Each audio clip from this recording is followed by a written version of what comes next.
நம்மளை நோக்கி இவர்கள் எழுப்பக்கூடிய ஒரு ஏளனமான விமர்சனம். சின்ன பசங்க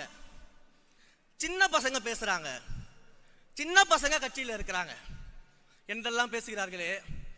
மேடைக்கு மேடை ஏறி நாடகம் போட்டு மக்களை ஏமாற்றி இளைஞர்கள் அரசியலுக்கு வரணும், அரசியல் புதுமை பெறணும், புது ரத்தம் பாய்ச்சணும் என்றெல்லாம் பேசிவிட்டு இன்று உங்களை நோக்கி கேள்வி எழுப்பும் போது எங்களை போன்ற இளைஞர்களை சின்ன பசங்க என்று சொல்றீங்களே, உங்க பயம் நல்லாவே புரியுது, உங்க பயம் நல்லாவே புரியுது.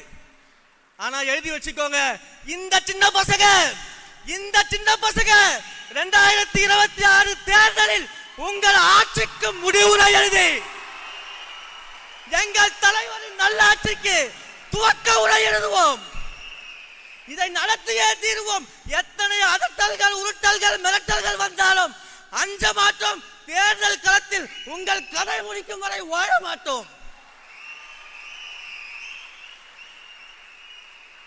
என்னுடைய உரையின் இறுதியாக சுருக்கமாக ஐயன் வள்ளுவனின் வாக்கை மட்டும் சொல்லி நான் விடைபெறுகிறேன்.